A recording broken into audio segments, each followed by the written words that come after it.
The crimson dust of Mars swirled around Commander Vexus as she stood before the massive door embedded in the mountain. Her crystalline eyes reflected the ancient human markings that covered its surface, symbols that had confounded the finest Xyrillian scholars for months. As the leader of the 7th Archaeological Division, she had seen many ruins across the galaxy, but nothing like this. "High Commander," called out Chief Researcher Caro, his tentacles dancing with excitement as he approached. "The energy signatures are off the charts. Whatever lies behind this door, it's still active after all these centuries." The discovery had shaken the Xyrillian Empire to its core. For generations, they had believed humans were nothing more than a primitive species that had barely touched the stars before vanishing. The ruins they had found on Earth painted a picture of a struggling civilization that had barely achieved basic space flight. But this facility on Mars told a different story.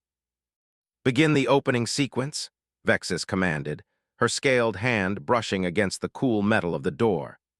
The team had spent weeks decoding the locking mechanism, a testament to human ingenuity that had survived millennia of dust storms and solar radiation. The ground trembled as ancient machinery groaned to life. Layers of security systems, far more advanced than anything the Xyrillians had expected, began to disengage. The door's surface rippled with blue energy, responding to codes that should have been lost to time. "Impossible," whispered Director Reichson, the team's senior technologist. "These systems, they're quantum-locked. We didn't think humans had even theorized such technology, let alone implemented it." The massive door finally slid open, revealing a vast chamber bathed in soft blue light. The facility had maintained its own power source for centuries, defying all known laws of energy decay. As the team entered, their instruments recorded everything, trying to make sense of technology that shouldn't exist. "Look at this," Caro called out, his voice echoing through the chamber. "These aren't just research stations. These are manufacturing pods, quantum computers, and, by the stars, is that a dimensional gateway?" Vexus moved through the facility with growing unease. The history they had been taught about humans was wrong. This wasn't the technology of a species taking its first steps into space. This was the work of an advanced civilization, one that had mastered sciences the Xyrillians were only beginning to understand. In the center of the facility, they found what appeared to be a control room. Holographic displays sprang to life as they approached, showing star maps and calculations that spanned galaxies. But it was the final log entry that made Vexus's blood run cold. "Project Exodus is ready," spoke a human voice, translated by their systems. "We cannot allow the consortium to claim our worlds. Our people will retreat beyond the void, but we will return. Earth is our birthright, and we will reclaim it." The recording ended, leaving the team in stunned silence. Vexus accessed more files, and the truth began to emerge. Humans hadn't vanished. They had chosen to leave, carrying with them technologies and knowledge that made them far more dangerous than anyone had imagined. "Commander," Reichson's voice shook as he analyzed the data. "These plans, they're not just for survival. The humans were preparing for war. They knew they would return one day." Vexus stared at the star maps, watching as they highlighted thousands of worlds that humans had once called their own. Worlds that were now part of the Xyrillian Empire and other alien civilizations. Worlds that, according to these records, humanity intended to reclaim. "Send word to the High Council," she ordered, her voice grave. Tell them we've made a terrible mistake. The humans aren't extinct, they're not primitive, and if these records are correct, they're coming back." As if in response to her words, alarms suddenly blared throughout the facility. The holographic displays flickered, showing new data movement at the edge of the solar system. Something was emerging from deep space, something massive. "Commander," one of her officers called out, "we're detecting multiple objects entering the system, the energy signatures. They're unlike anything we've ever seen." Vexus watched as the displays showed ships appearing, vessels of impossible design that seemed to bend reality around them. The humans hadn't just survived, they had evolved, advanced, and now they were returning to their ancestral home. The message that appeared on all screens confirmed their worst fears. To all species occupying human territory, your time of stewardship has ended. We have returned to reclaim what is ours. Prepare accordingly.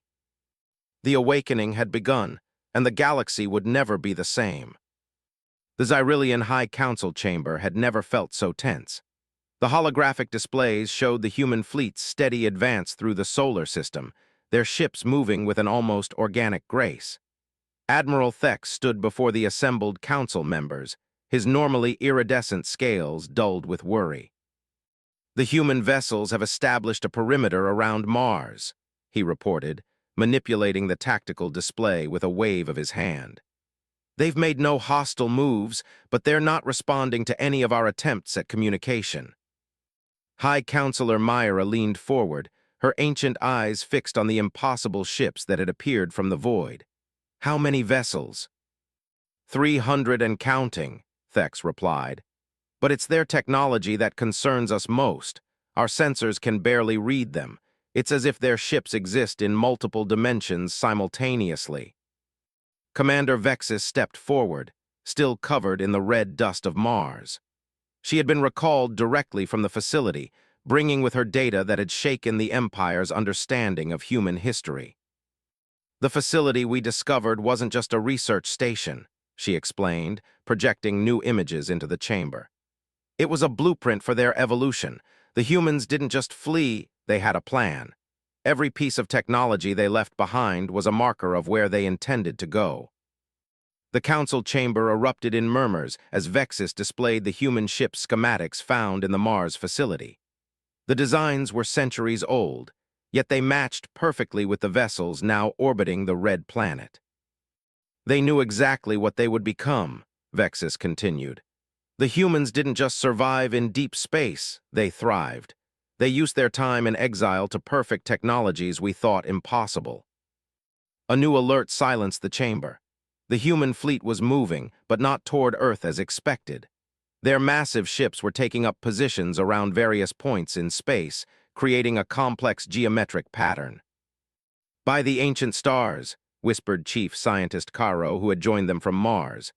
They're building something, the ships, they're not just vessels, they're components. The assembled council watched in awe as the human fleet began to transform. Ships merged and shifted, their forms flowing like liquid metal until they created a massive structure in space. It was a gate, a doorway between the stars themselves. The structure pulsed with energy, and from its depths emerged a single vessel different from all the others. It was smaller, more elegant, clearly a diplomatic ship. Finally, a transmission reached the Xyrillian command. "I am Admiral Helena Drake of the Human Confederation," a voice echoed through the chamber, accompanied by the holographic image of a human female. Her appearance was both familiar and alien, clearly human, but changed by centuries of evolution in deep space. "We have returned to reclaim our heritage." High Counselor Myra rose, her voice steady despite the tension.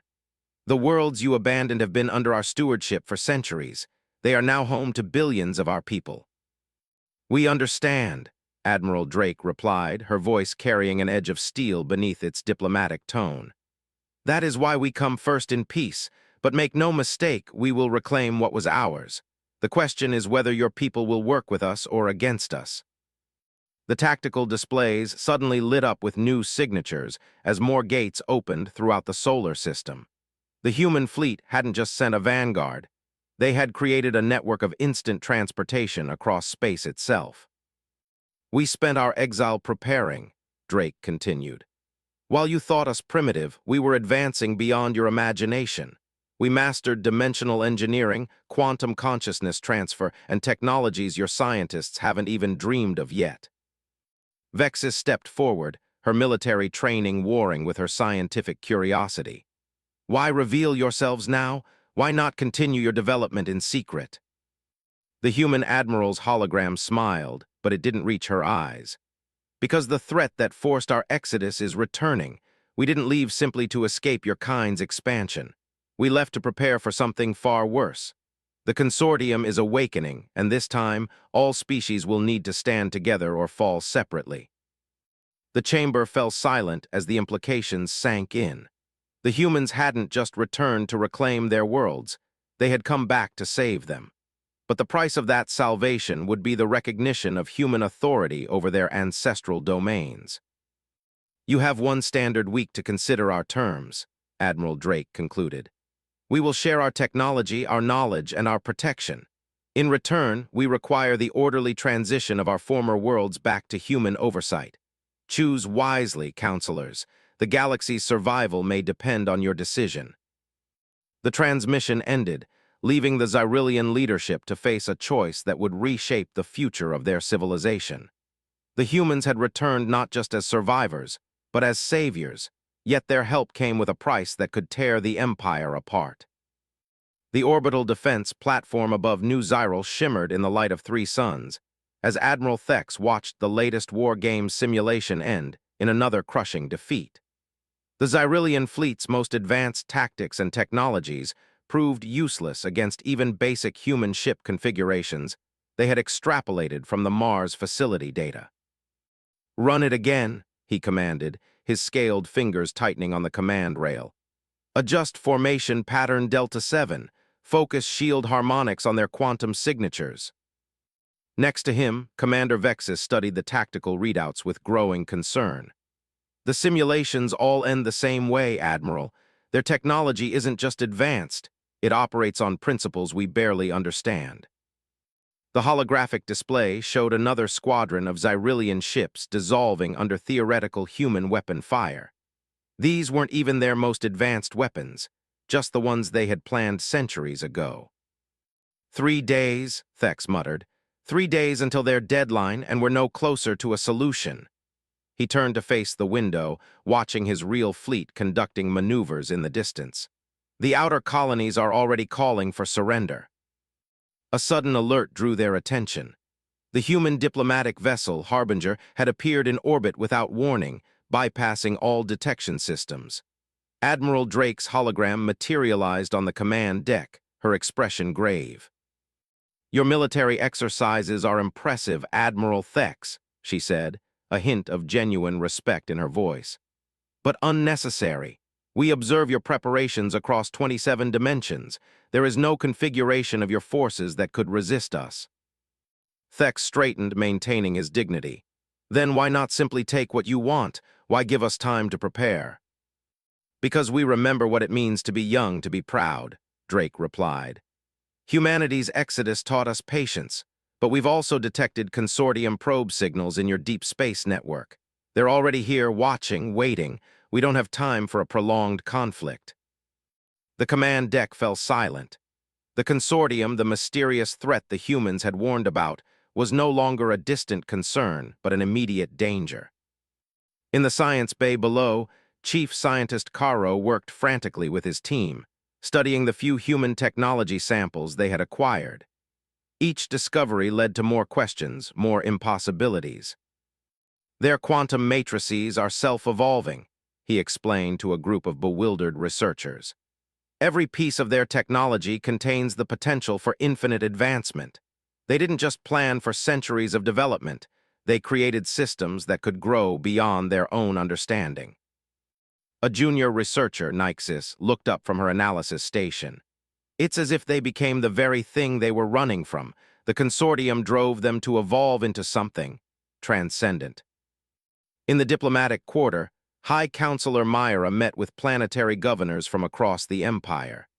The debate had raged for days: resist the humans and face destruction, or submit and lose their autonomy. "The humans speak of partnership," Governor Zill argued, "but their terms make us subordinate. They demand control of our most populous systems." "They demand control of their systems," Myra corrected, emphasizing the distinction. "Worlds they terraformed, settled, and were forced to abandon, and now they offer us protection against a threat that forced even them to flee." The discussion was interrupted by a priority alert. Deep space sensors had detected massive energy surges at the edge of charted space. The consortium wasn't just watching, they were moving. On the Harbinger, Admiral Drake received the same readings. Her ship's quantum processors analyzed the data across multiple dimensional planes, confirming her worst fears. "Time has run out," she transmitted to the Xyrillian leadership. The consortium isn't waiting for your decision. They're launching their first incursion. You need to choose now, stand with humanity, or face them alone. In orbit around New Ziral, reality itself seemed to shudder as massive shapes emerged from quantum space. The consortium vessels were organic mechanical horrors, their forms defying conventional physics. They had come to harvest, to absorb, to consume. Admiral Thex watched as his carefully positioned fleet faced an enemy they had never trained for. The simulation room's projections hadn't prepared them for the sheer wrongness of the consortium ships. "They're targeting civilian populations," his tactical officer reported, voice shaking. "Multiple dimensional incursions detected. Our shields. They're not just failing, they're being absorbed." From her command position, Admiral Drake watched the Xyrillian forces begin to crumble. Her fleet hung back, waiting. This wasn't cruelty, it was necessity. The Xyrillians needed to understand what they faced, to know why humanity's help was not just an offer, but salvation. "You wanted to know why we evolved as we did," she transmitted to Thex. "Now you see our demons. Now you understand what shaped us. The question remains, will you let pride doom your people, or will you accept the protection of those you once thought beneath you?" As the consortium ships advanced, tearing reality apart with weapons that should not exist, the Xyrillian Empire faced its moment of truth. Sometimes, survival required swallowing pride. Sometimes, the price of independence was extinction. The space above New Ziral erupted in chaos as the first wave of consortium bioships tore through the fabric of reality. Their twisted forms, part organic nightmare and part technological horror, moved with impossible grace through the debris of fallen Xyrillian vessels. "All civilian ships retreat to the quantum shelters," Admiral Thex ordered, watching as his remaining fleet struggled to maintain formation. The consortium weapons didn't just destroy, they corrupted, transformed, and absorbed everything they touched. Suddenly, the human fleet moved. The Harbinger's engines flared with brilliant light as Admiral Drake's forces took up defensive positions around the Xyrillian homeworld. Their ships, sleek and deadly, began to pulse with energy that distorted space itself. "You've seen enough," Drake's voice echoed across all channels. "Now witness why humanity had to become what we are." Her fleet's weapons came online, and reality itself seemed to hold its breath. The human ships didn't fire conventional weapons. Instead, they released waves of quantum energy that existed in multiple dimensions simultaneously. Where these waves touched consortium vessels, the bioships began to unravel, their very existence being rewritten at a fundamental level. "Impossible," breathed Chief Scientist Caro, watching from his laboratory. "They're not destroying the consortium ships, they're erasing them from reality itself, retroactively preventing their formation across all possible timelines." Commander Vexus, coordinating with the human fleet, felt a chill as she realized the true extent of human advancement. They hadn't just developed better weapons, they had learned to manipulate the very foundations of existence. "All Xyrillian vessels," Drake commanded, "align your shield frequencies to match our quantum signature. We'll extend our dimensional barrier to protect your ships. Prepare for joint combat operations." The battle transformed as the remaining Xyrillian ships integrated with human tactics. Their conventional weapons, guided by human quantum targeting, found new effectiveness against the consortium threat. It wasn't just a fight for survival anymore. It was the first true collaboration between their species. Deep within the Harbinger, Admiral Drake accessed the ship's quantum core, her consciousness expanding across multiple dimensions. The human form beside her command chair appeared still, but her true self now operated on levels the Xyrillians could barely comprehend.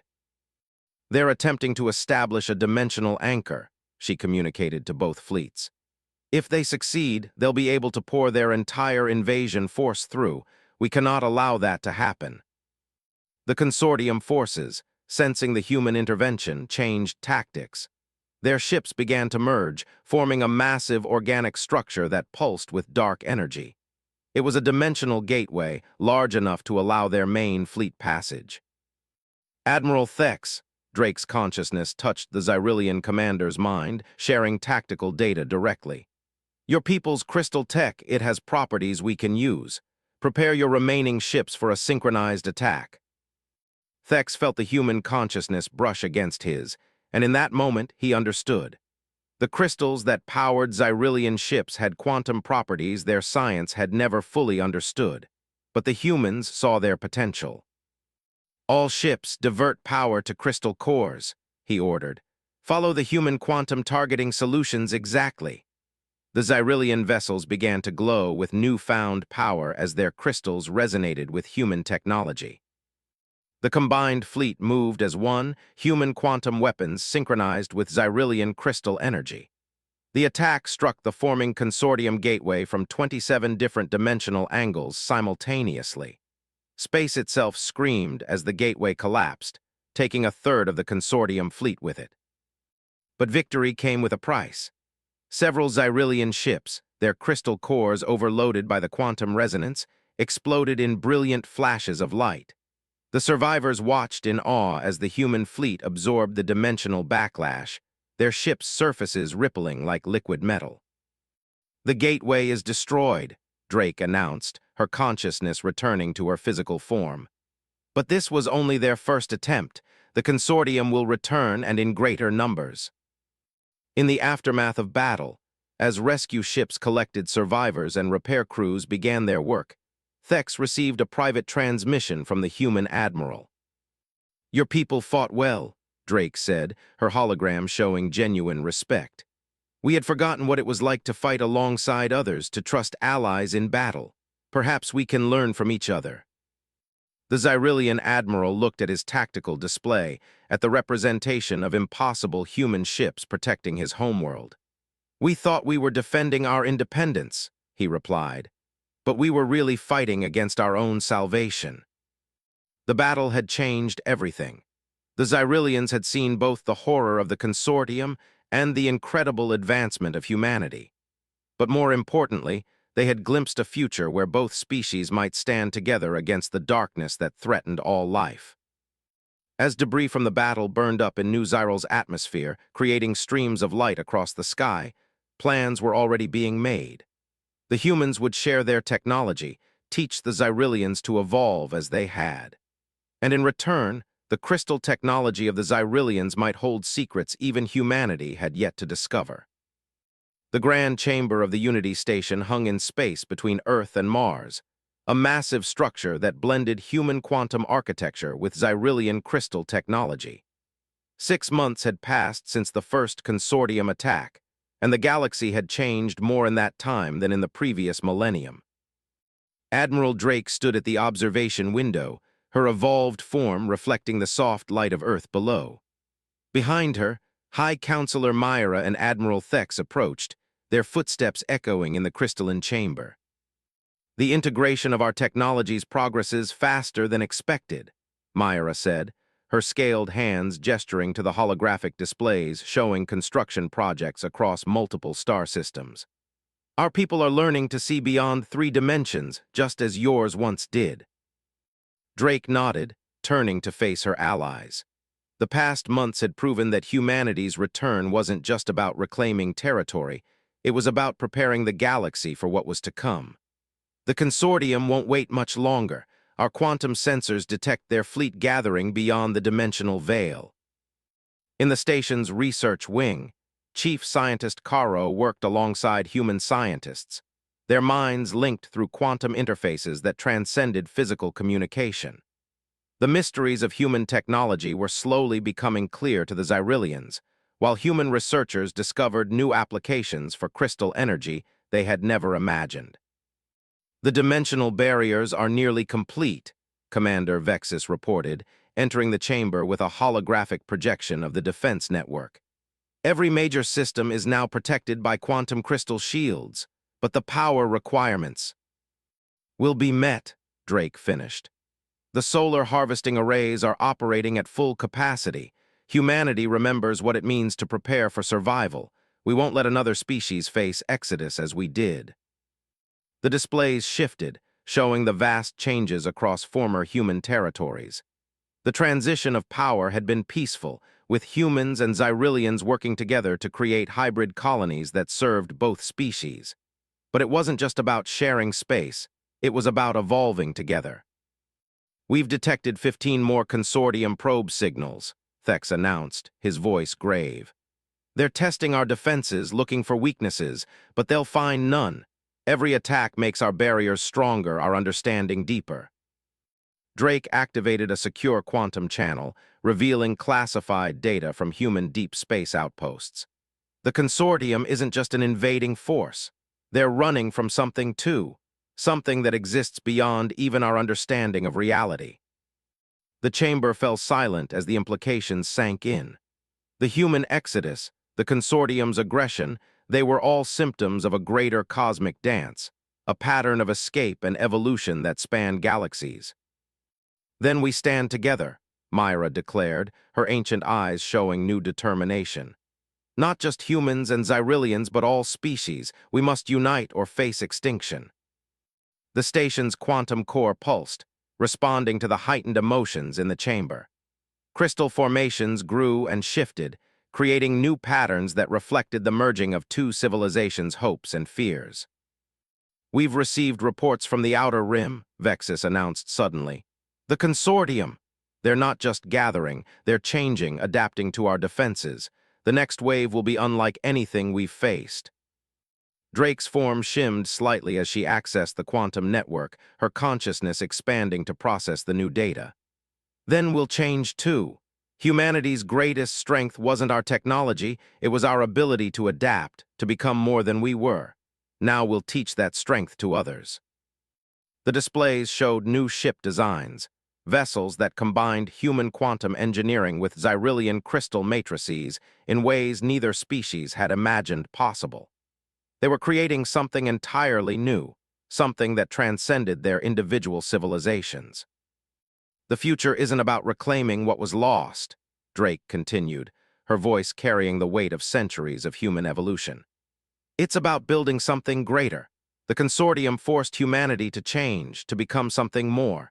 Now they'll face not just the humans they drove into exile, but a united galaxy ready to forge its own destiny." As if in response to her words, alarms sounded throughout the station. The quantum sensors had detected massive dimensional disturbances. The consortium was making its move. But this time, they wouldn't face a scattered, unprepared galaxy. The combined fleet of human and Xyrillian ships moved into formation around Unity Station, their crews linked through quantum networks that transcended physical boundaries. Crystal energy pulsed in harmony with quantum fields, creating defenses that existed across multiple dimensions simultaneously. "And so it begins," Drake said, watching as reality itself began to warp with the approach of the consortium fleet. "Not the end of our stories, but the beginning of a new one, together." The galaxy held its breath as two civilizations stood united against the darkness. Humanity had returned not to conquer, but to save. And in doing so, they had found something they never expected, equals who could help them face the true threats that lurked between the stars. As the first shots of the Great War lit up the space around Unity Station, human and Xyrillian alike knew that whatever the outcome, the universe would never be the same. The age of isolation was over. The time of unity had begun.